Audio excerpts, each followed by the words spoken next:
Welcome to Politicos media. ప్రస్తుతం మనం విశాఖ సాగర్ తీరంలో అయోధ్య తరహాలో ఏర్పాటు చేసినటువంటి రామమందిరం వద్దకు వచ్చాం. సో ఈ రామమందిరం విశాఖ నగర వాసులకు ప్రత్యేక అనుభూతిని కలిగిస్తుంది. సో ఈ రామమందిరంలో రాముడు ఎలా ఉన్నాడు, భక్తులు ఏమనుకుంటున్నారు అనే విషయాలను వారిని అడిగి తెలుసుకుందాం. చెప్పండి, మీరు ఎక్కడి నుంచి వచ్చారు? మాది బిలాయ్ అండి. మా తమ్ముడాలు ఇక్కడ కసంకోటలో ఉంటున్నారు.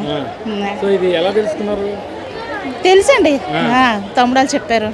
అందుకొచ్చి అక్కడ అయోధ్య రామాలయం ఎలాగుందో సేమ్ డిటో బాగా చేశారు.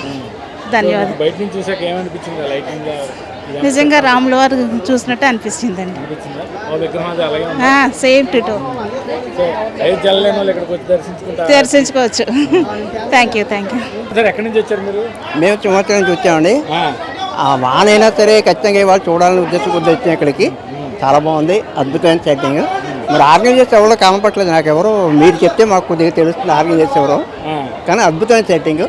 అయోధ్య వెళ్ళాలనుకుంటున్నాము. అలాగా దానికంటే ముందే ఇక్కడ దర్శనం అయిపోయింది. దీనివల్ల ఏంటంటే మేము మళ్ళీ అయోధ్య వెళ్ళినప్పుడు మాకు కొత్తగా తణుకోవాల్సిన అవసరం లేకుండా ఎక్సలెంట్ మినియేచర్ అనమాట. చాలా బాగా చేస్తారు, అద్భుతంగా ఉంది. ధన్యవాదాలు. Thank you very much. చెప్పండి మేడం, ఎక్కడి నుంచి? మేము విజయనగరం నుంచి వచ్చామండి. చాలా బాగుంది ఎక్స్పీరియన్స్. అయోధ్య రాముడిని చూసి చాలా తరించాము. జన్మ ధన్యమైపోయినంత ఫీలింగ్ వచ్చింది. నిజంగా అయోధ్య వెళ్ళామా అనిపించింది ఇక్కడ చూసి. చాలా బాగుంది సెట్, అది కూడా చాలా బాగుంది. నిజంగా అయోధ్య వచ్చి వెళ్ళినంత ఫీలింగ్ వచ్చింది మాకు. జై శ్రీరామ్. చాలా బాగుంది. అక్కడ చెక్కినట్ట విగ్రహం అక్కడ ప్రతిష్ఠించినట్టే ఇక్కడ కూడా చాలా బాగుంది విగ్రహం కూడా. చాలా బాగుందండి. చాలా బాగుందండి ఐడియా, అది కూడా చాలా బాగుంది. ప్రేక్షకులు కూడా అయోధ్య వెళ్తారా అనుకోని వెళ్ళలేని వాళ్ళు కూడా కొంచెం మంది ఉంటారు కదా, ఇక్కడికి వచ్చి చూస్తే ఆ ఫీలింగ్ అది ఉండదు. ఇంకా చాలా బాగుంది. జై శ్రీరామ్.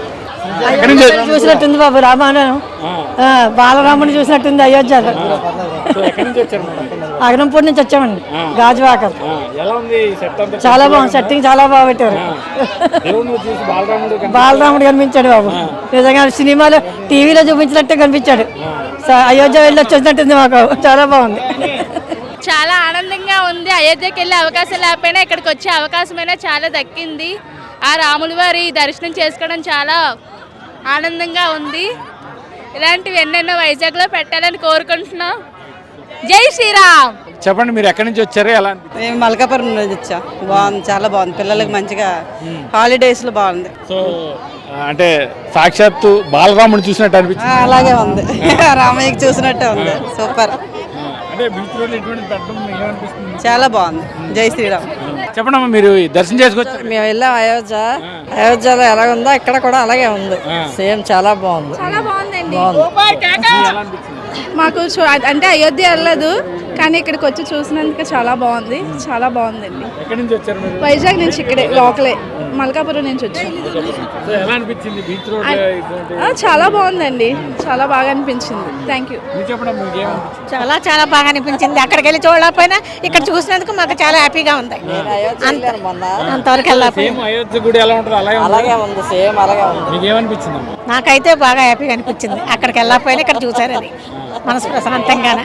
చెప్పండి, అసలు ఈ అయోధ్య సెట్ వేయాలని మీకు ఎందుకు అనిపించింది? ఇది ఫర్ ది ఫస్ట్ టైం ఇండియాలోనే మనం ప్రయాగరాజ్లో అయితే వేసామండి. అక్కడైతే చాలా పాజిటివ్ వైబ్స్ అయితే వచ్చాయండి. మనకైతే ప్రతి ఒక్కరూ విజిట్ అయ్యి చాలా ఆనందంగా, మాకు కూడా మా రాముల వారిని ఫస్ట్ టైం అక్కడ వేయడం కూడా చాలా ఆనందంగా అనిపించిందండి.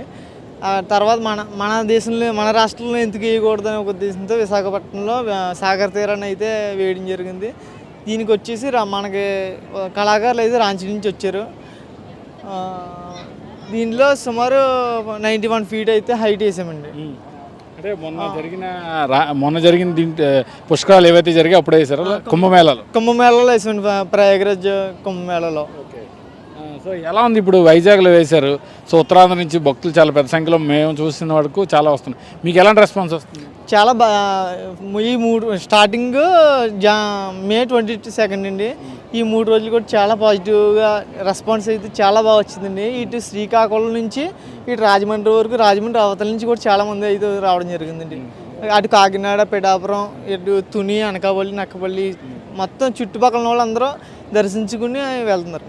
సో అంటే బీచ్ రోడ్ పక్కన, అంటే సముద్ర అలలకి దగ్గరగా వేయాలని మీకు ఎందుకు అనిపించింది? ఇక్కడైతే ప్రతి ఒక్కరూ విజిట్ అవుతారు, చూస్తారు, ఆనందిస్తారని దానివల్ల చేసింది. ఇక్కడ ఎన్ని రోజుల పాటు ఉంటుంది ఈ సెట్ అంతా? 45 days. 45 days. Yes sir. So భక్తులు అంటే టికెట్ ఏమైనా పెట్టారా ఏంటో? ఎంట్రీ ఫీ వచ్చేసి 50 రూపీస్ అండి. చిన్నపిల్లలకు ఉండదు, 3 years బిలో. ప్రజల నుంచి ఎలా ఉంది రస్తం? చాలా బాగా, చాలా ఆనందంగా ప్రతి ఒక్కరూ దర్శించుకుని అయోధ్య అందరూ వెళ్ళారండి. సో అందరూ వెళ్ళారు కాబట్టి ఇక్కడైతే నిర్మించాం. Okay, thank you. 45 రోజుల పాటు ఉత్తరాంధ్ర ప్రజలనే కాకుండా రాజమండ్రి నుంచి తుని నుంచి కూడా పెద్ద సంఖ్యలో భక్తులు వస్తున్నారని నిర్వాహకులు చెప్తున్నారు. దాదాపు 45 రోజుల పాటు దీన్ని ఇక్కడ ఏర్పాటు చేస్తున్నామని చెప్తున్నారు. అయితే భక్తులందరూ కూడా తప్పకుండా దర్శించాల్సిన ప్రదేశం ఈ విశాఖలో ఈ అయోధ్య రామ మందిరం. సో గతంలో వీరు కుంభమేళాలో ఏర్పాటు చేశారని వచ్చిన రెస్పాన్స్ని బట్టి విశాఖలో ఏర్పాటు చేద్దామనే ఉద్దేశంతో దీన్ని ఏర్పాటు చేస్తామని చెప్తున్నారు. భక్తులు కూడా నిజంగా అయోధ్య వెళ్ళలేము అనుకునేవారు కూడా మేము నిజంగా అయోధ్యలోనే ఉన్నామనే ఫీల్ని తీసుకొచ్చిన విధంగా ఉందని భక్తులు కూడా చెప్తున్నారు. ఇది ఇక్కడ తాజా పరిస్థితి. కెమెరామెన్ ముఖేష్తో కిరణ్, పొలిటికోస్, విశాఖ నుంచి. Please subscribe to the channel and download the Politicos app from the links in the description.